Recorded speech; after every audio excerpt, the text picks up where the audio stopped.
Okay, well, welcome to the workshop. What is a good item? It's presented by Broox, which is me. Oh, here we go. Table of content. Uh, so we distinguish what is a good item in a few different stages. So Act 1 to 2, 3 to 5, and 6 plus. Then we have some outlier cases, which is specific items, which has a high of a specific stat.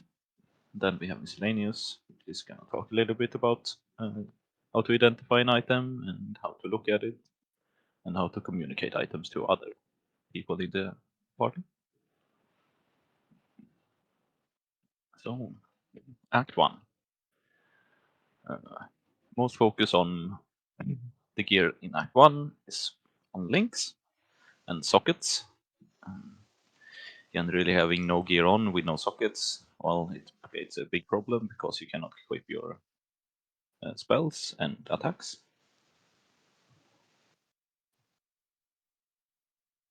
And 3 links are obviously super important to get as soon as possible. It increases a lot of damage. Other good items in Act 1 and 2 is MS Boots. Look like this. Regen is a nice stat, but the MS is the important thing. It's a nice thing to have 3 sockets on it, so we get a bit of both. Having items with the different color of sockets, like 2 green, 1 blue, so you can equip different types of gems, is very good. Then weapons as well. Gold thorns at level 6 or 7, depending on if you have the stats or not. It's basically doubling your damage, so any type of weapon early on is just very strong. Same with bows. Going from the lowest to the next tier is a big upgrade. Even blue weapons with any type of elemental damage. Even flat percent fizz, and flat fizz is good early on. Like, it's not the best, but it works. Same for axes. If you're going for 2 hands, like any type of damage stat, like attack speed, any type of percent fizz, flat fizz, anything is good. And just high tiers when it comes to weapons. So that's Act 1 and 2. And to the end of Act 2, you usually don't. You should have your 3 links sorted and all of the sockets needed. And like, these kind of chrome items are very strong because, well, 3 different colors that you can equip, and especially if it's linked. Like 3 to 5. Rare items with sockets. This is a good example. It has some flat elemental damage, good for attack builds. Usually, like if you go in claws or bows, you want the elemental damage, and you have a suffix for resistance, and then you have both open suffix for resistance craft or a prefix craft for life, which is very strong to have the flexibility. This is what, and it has 4 sockets. It's also what would refer to as a 2-stat item. Like, it has a resistance, and you can craft the resistance or life on top. Hoardings, yeah, very important, especially at the start and to the end of Act 5. Like, hoardings, getting your hoardings ready, like, it's so much damage. It increases your clear speed, you get more experience, you clear bosses much faster. Just a lot of speed getting your hoardings up. And then other examples of 2-stat items. This ring here, just life, resistance. 2-stat items, that's like what's considered a good item. Like in Act 3 to 5, helps out. We even have these gloves, another 2-stat item. This bow, very strong. Lightning damage, fairly high for this level 28. You can craft. Looks like suffixes are full, so you can only craft 1 more flat damage to this, which is also very strong. So that's a 2-stat item with flat elemental and the crafted on top. The craft is always very good since it gives you a lot of flexibility. This is also considered a 2-stat item since it has life. And then you can craft the suffix resistance on this. Weapons, generally, yeah, just having 1 stat extra, very strong for the claws and bows. It's elemental damage, and for 200 access, it's percent fizz or flat fizz. But the percent fizz is a lot stronger than the flat. Unless you can craft the percent fizz on top, then it's also very strong. When it comes to rings, any rings should be picked up. Any magic white rings can be left alone, of course, but any rare or magic rings can have very high stats. Like you can get 10 all res, can get up to like 70 life. Uh, you can have either an open suffix or a prefix, depending on. So blue rings and jewelry generally are very strong. So very important to pick up rings, and they don't take much space in your inventory either. So they should always be picked up. Should always be prioritized. It's easy to slot in and out as well because you don't have any gems in your rings generally. That concludes it for Act 3 to 5. Act 6 and onwards. This is where we're looking to get like actual good gear. So 2 to 3 stat items. This is a good example of this. You have a resistance, you have life. The flat elemental is kind of nice on top, but it's not required. And then you can craft the resistance on top of this. So that's like a 3-stat item. That's definitely a very good item. I'll be very happy with this. Same here. You have a 3-stat item. You have the required stat on boots, right? 15 ms. Then you have life, resistance. The int can be very strong, depending on. Looks like you have an open suffix on these as well. It's look like a hybrid. Evasion, energy shield, and stun recovery. So this is like a really strong item since that's like up to 4 stats. Like 5 even with int. It's an extremely strong item to have during leveling. And then obviously any forward links, which are rare, very strong. Like everyone wants to, upgrade their white forward links either by using alks or by just finding them on the ground. Here is where bindings are also very strong.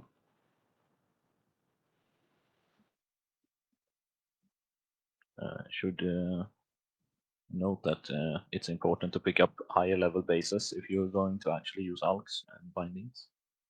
You can actually get the higher tier stats. But yeah, these are the kind of items you're looking for to find in Act 6 Plus. And weapons, obviously high tiers as possible. For, like say, for a Fire Templar, if you're doing armor brand, you want attack speed on your scepter and a high attack speed scepters, so you can leech them, it goes faster. Same for access, they really like to have attack speed on there. So either, but it's important to utilize the crafting bench to really finish items out and to cover resistance that are like at the weak spot. And especially on Act 6 Plus is when you definitely should be using the crafting bench. Like the first part, like Act 1 to 4, I wouldn't use the crafting bench much.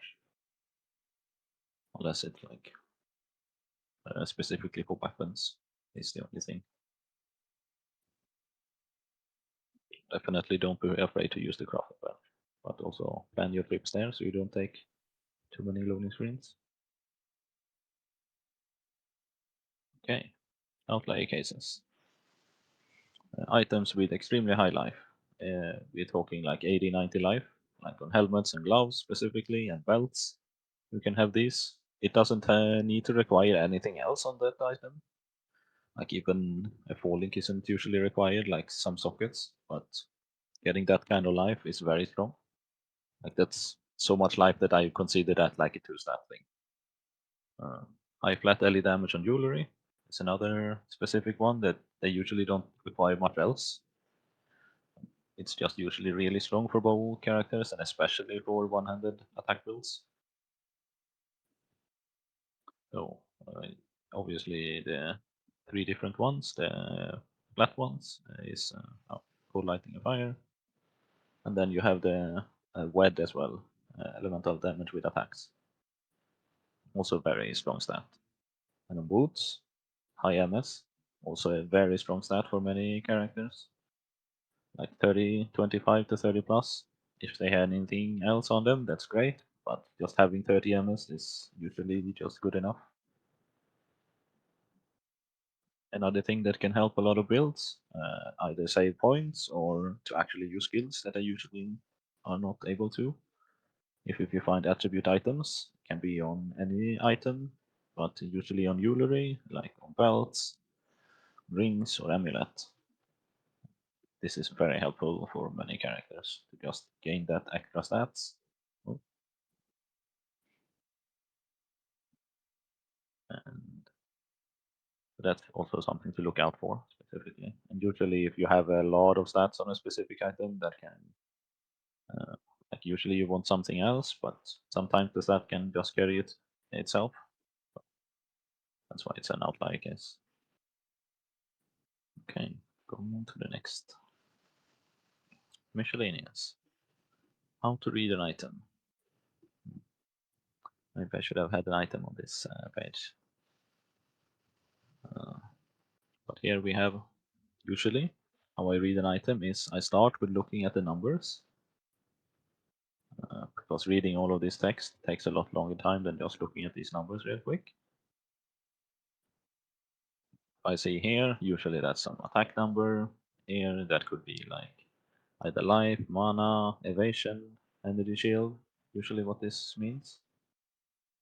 This percent number, that's usually resistance, plus percent. On its when it's on jewelry, it could be like crit. It can be wed as well, but usually that's just a good number. And when I see like these good numbers, then I start reading, right? And then you can see really quick, identify an item really quickly. So say, for example, on this item, I would read these numbers. Okay, that's like a flat elemental. If it gets really early in the acts, yeah, then it's okay. And then I see, that's probably like some resistance as well because it's on a pair of gloves. But the important part is to read the numbers first, since it's a lot less to information to process, and then you read the text. And then how to communicate items. I would say mention maximum 3 stats, if possible, not more, because it's really hard to process more than that. And usually try and keep it to just 2 things. So if an item, for example, has life and 2 resistances, then you say life, 2 resistances. So you keep it really short instead of saying, "Oh, I have an item with life, fire, and lightning resistance." That's a lot of things to process. And say we have a bow, instead of saying that it has attack speed, lightning, and fire damage. If you say attack speed, double LE damage, for example, for the bow. You try and keep it as concise as possible, but still give as much information as possible.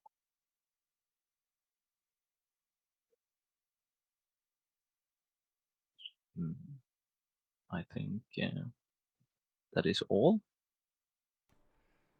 Any questions? Just to piggyback off that idea, like Mm-hmm.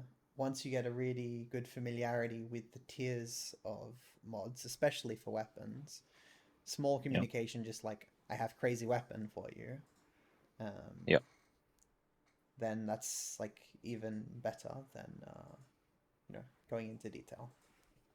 yeah. Usually it becomes even to the point where you start saying, "I have a good item for you," because you know the build, you know the item is good. The likelihood that they having a better item is very low, so you just give it to them the next time you meet. Yeah, if you have a look, Brooks, into Yep. the channel Yeah, I'm looking messages, right yeah, now. I can't see them because I got the recording. Yeah. Maybe I do like this instead.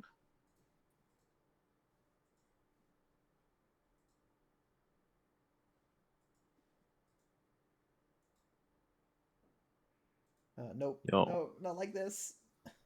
exactly like this. No, this is the recording, dude. What do you mean? I can't do that? No. Just answer the questions in the chat. That's fine. Okay, I don't need to fair see enough. them. I'm just letting you know that I can't see them and therefore can't answer them. Okay, yes, okay. Okay.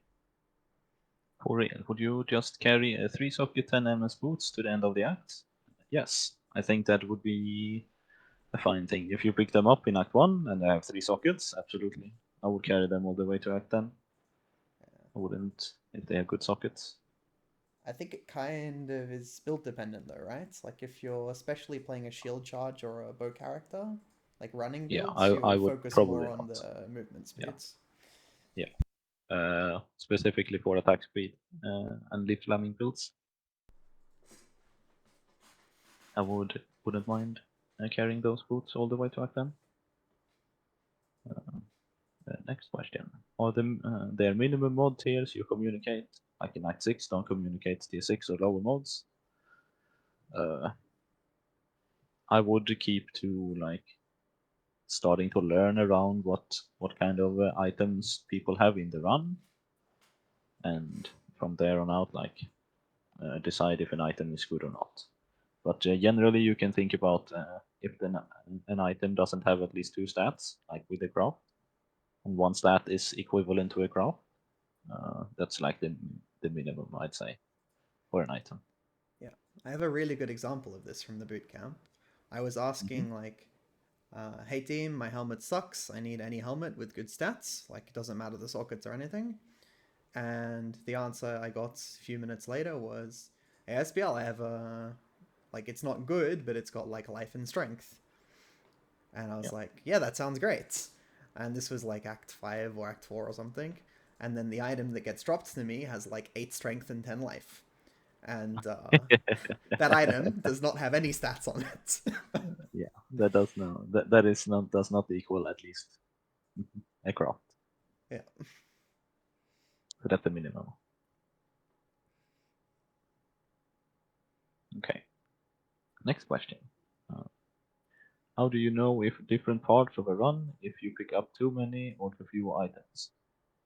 Generally, you're picking up too many items. If you have more items than you can, so you should have about 1 full inventory per vendor. That's the right amount.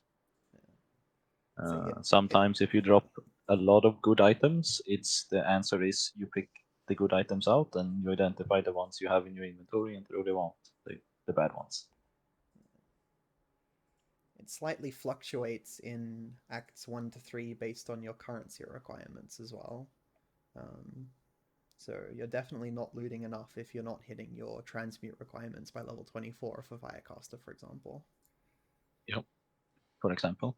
And then you might have to adjust your selling. So you sell a little bit more often than what you would think you normally do.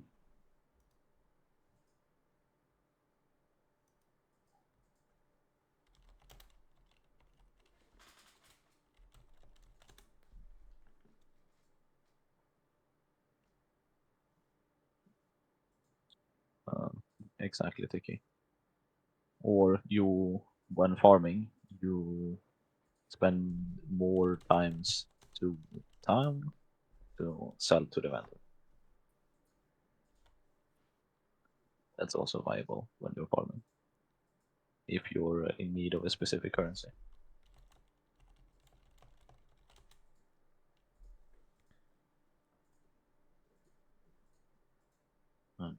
Next question. Unique. Aside from loved stats, what would be good ones and mostly trap ones? Not sure I understand the question exactly. Is there a general rule for what is a good unique versus a not worth equipping unique during campaign? Yeah, generally uniques aren't specifically good, I'd say. If the unique has more stats than your current gear piece, put it on, I guess.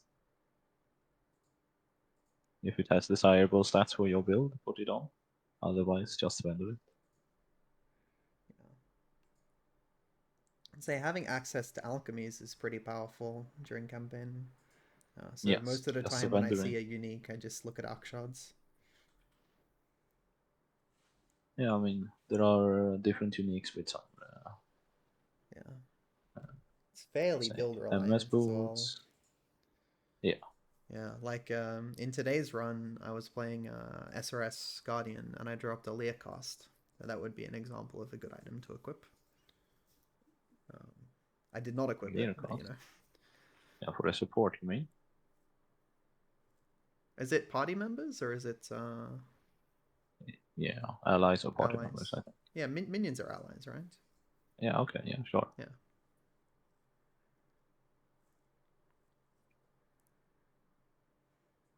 And yeah, most of the time they use a forward link over the tabula, for example, and use a rare chest. Yeah. Weapons are rarely like there are some decent ones, but yeah, Yeah. So like mostly wide they. swing until Gilded Axe is a really good example. Yeah. But that's just like a huge stat stick. Yep. Things like Carnage Hearts, like Yeah, again extremely just good big stat for, sticks. yeah, really high stats. Like most unique rings has a bunch of resistance on them. Or damage like Yeah. the taming trio. Yeah. Or the hoop if you get really lucky. Solve all the problem. Yeah, the hoop's really strong. Um, the ring where you can't equip a second ring, but it gives you a ton of life and mana on hits. Really Thief's strong. Torment. Yeah, Thieves Torment really strong. Uh, Here is another question. If you drop any magic or rare boots, should you ID them or just sell it unidentified for transmute? Any idea how to decide that? Unless everyone has MS boots, I just ID them for sure. Like you can sell them for alterations. Everyone needs some alterations in Act 2 anyway. Yeah. So I just send it. You also have to consider how many wisdom scrolls you have as well. Like, Yeah. But MS boots is definitely worth. yeah, rare Unless, MS boots for sure. I think magic is where yeah. it becomes like a consideration. Before Brutus, yeah, I'll send it. Yeah. Obviously, buying gems takes precedent, I'd say. But that's the only thing. Gems. I think attack builds are generally a lot more wisdom starved in Act 1 because you're looking to buy iron rings as well as IDing a lot of like potential weapon upgrades in magics, right? Like magics and res. Yep. I guess I just have a different perspective on that than you in recent memory. I guess so.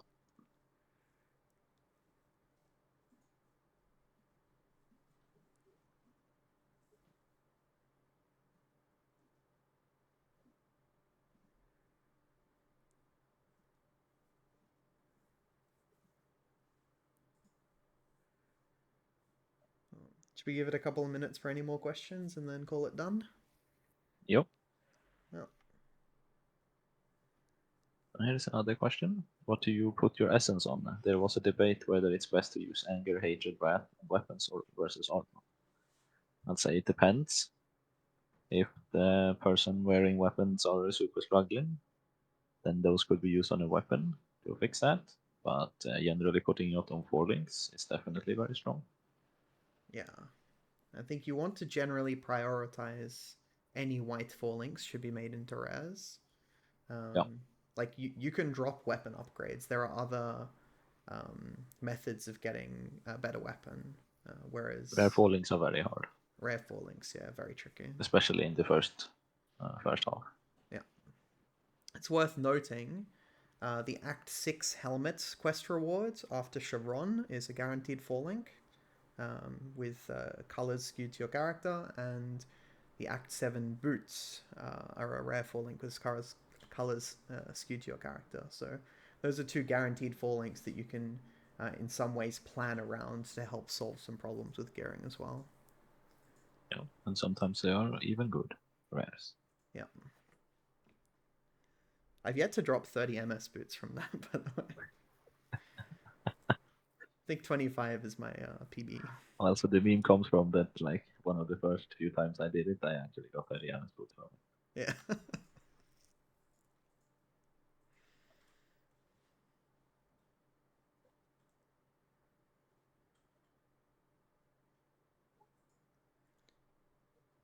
Yeah. The other thing, just while we're on the topic of items, and it's not exactly related to what is a good item, but it's critical to have awareness of what items are useful and good for other players in your party, and especially if you're on a boss, to not loot those items.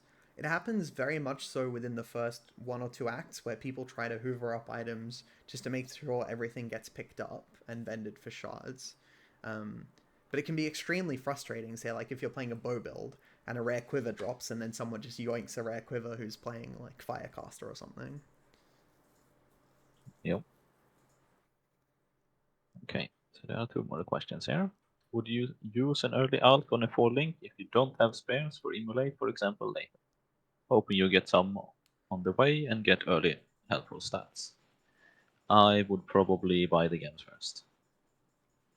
That would be my priority, and then use the alt later, because you don't have to go back, so taking extra loading screens to put an alt on your chest, but going back to Act 4 and buying the gem takes time. Yeah. I'll Or add to that buying a that lower level in Act 6, I guess. yeah. But yeah. I would just think as well, if you're alking like sub level 35 gear as well, Yeah.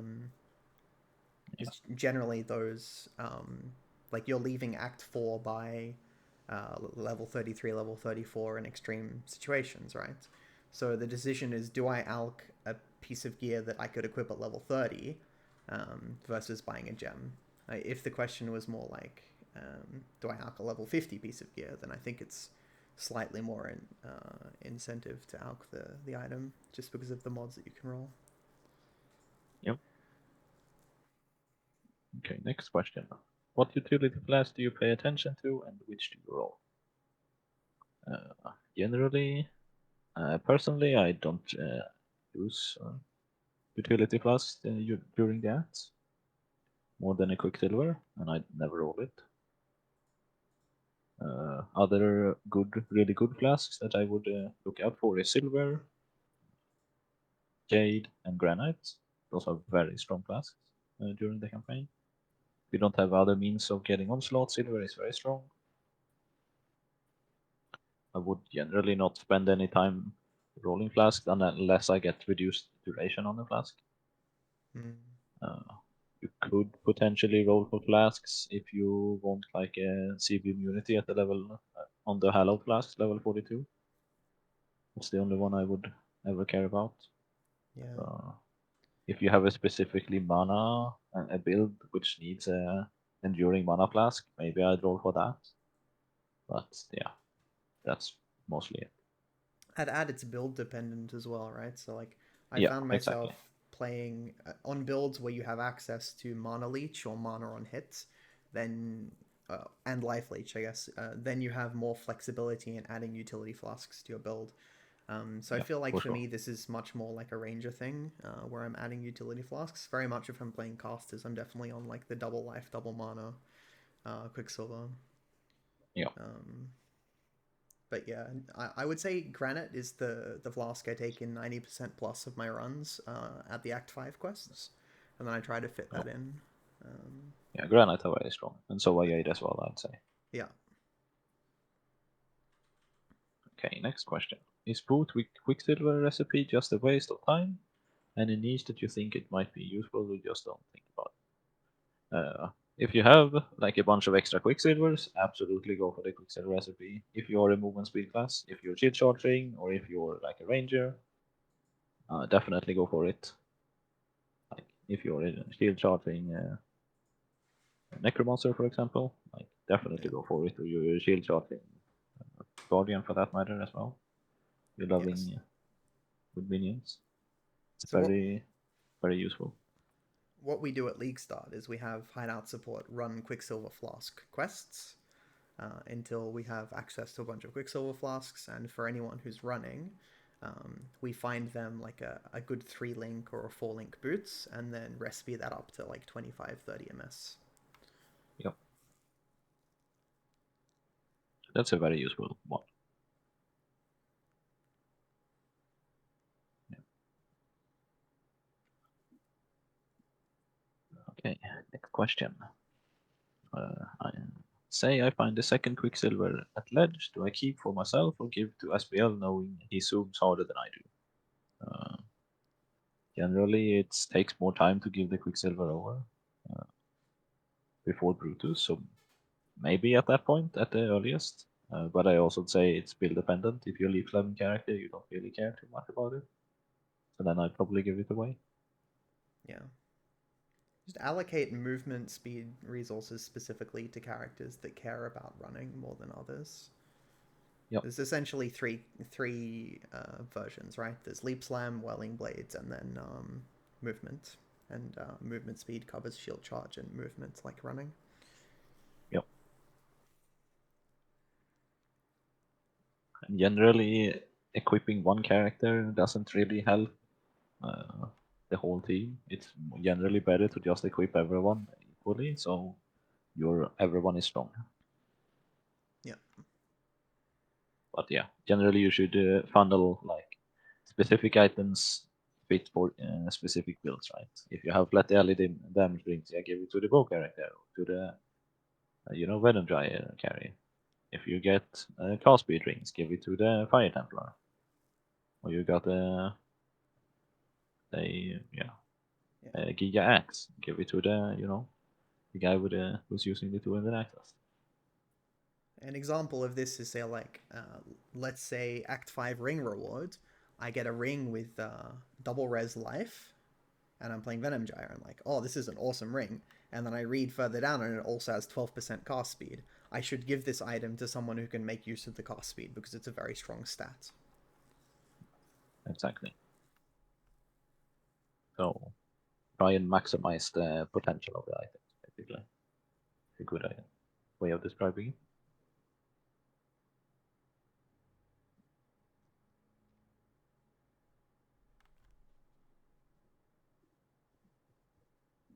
Usually we go with whoever drops the item has priority on the item first, unless it makes more sense to give it to somebody else.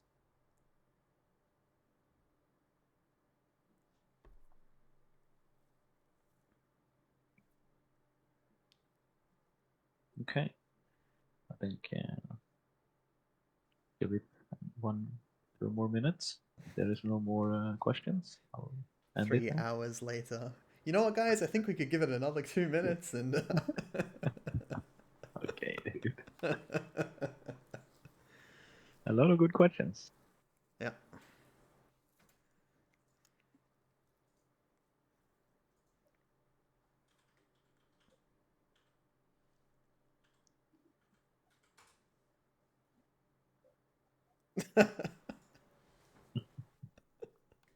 Mm. Nah, I'm just killing more monsters than you do. Alright, the question was, do I sell my item luck per bottle or in sets of 6? And yeah, the answer is I'm just killing more monsters, having better inventory management for having space to pick up the items, knowing which items to pick up, which items to identify, and then awareness of all of the builds and how to distribute the items. And also knowing what is a good item and how to read them quickly. Yep. There's yeah, a lot that goes into it.